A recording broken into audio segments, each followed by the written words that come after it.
गोवा में कांग्रेस पार्टी ने आज से संविधान बचाओ यात्रा की शुरुआत की और ये यात्रा गोवा के सभी 40 विधानसभा क्षेत्रों में होगी। इसका मकसद लोकतंत्र की रक्षा करना, बीजेपी के कथित भ्रष्टाचार को उजागर करना और स्थानीय शासन को मजबूत करना है। कांग्रेस का कहना है कि ये यात्रा संविधान और लोकतंत्र को बचाने के लिए एक बड़ा कदम है। पार्टी का मानना है कि मौजूदा बीजेपी सरकार संविधान के मूल्यों, सामाजिक न्याय, बराबरी और आज़ादी पर हमला कर रही है।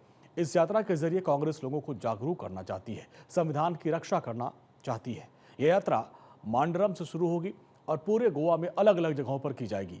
कांग्रेस का कहना है कि बीजेपी सरकार की नीतियां जैसे बेरोजगारी, महंगाई, भ्रष्टाचार लोगों के हक को छीन रही है। इस यात्रा में कार्यकर्ता घर घर जाएंगे, लोगों से बात करेंगे और इन मुद्दों के साथ चर्चा करेंगे और साथ ही वो लोकल गवर्नमेंट्स को मजबूत करने की भी बात उठाएंगे ताकि गोवा के लोगों की आवाज को और ताकत मिले।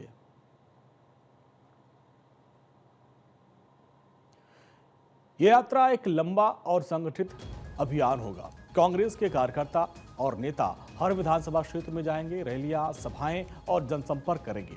इसका मकसद सिर्फ बीजेपी की आलोचना करना नहीं, बल्कि लोगों को यह बताना है कि संविधान में लिखे अधिकार जैसे शिक्षा, रोजगार, बराबरी का हक जैसे सुरक्षित कैसे रखे जा सकते हैं। कांग्रेस ने इसके पहले भी देश के अलग अलग हिस्सों में संविधान बचाओ रैली निकाली है।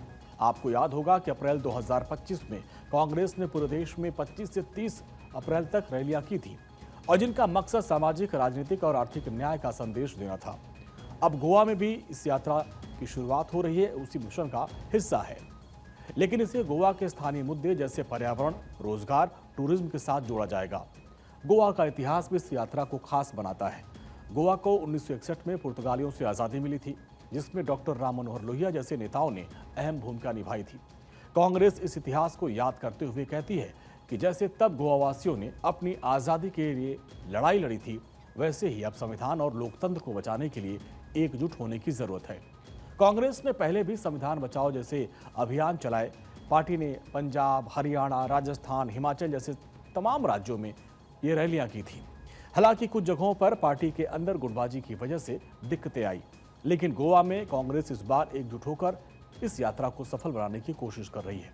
कांग्रेस इस यात्रा के जरिए गोवा के लोगों से अपील कर रही है कि वो संविधान के मूल्यों को समझे और अपने अधिकार के लिए आवाज उठाएं।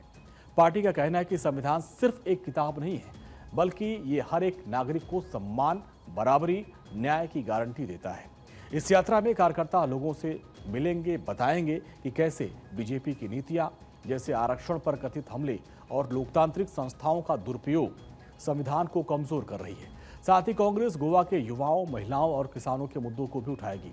कांग्रेस का कहना है कि संविधान में लिखे अधिकारों जैसे मुफ्त शिक्षा, आरक्षण, रोजगार के अवसर को लागू करने के लिए काम करेगी।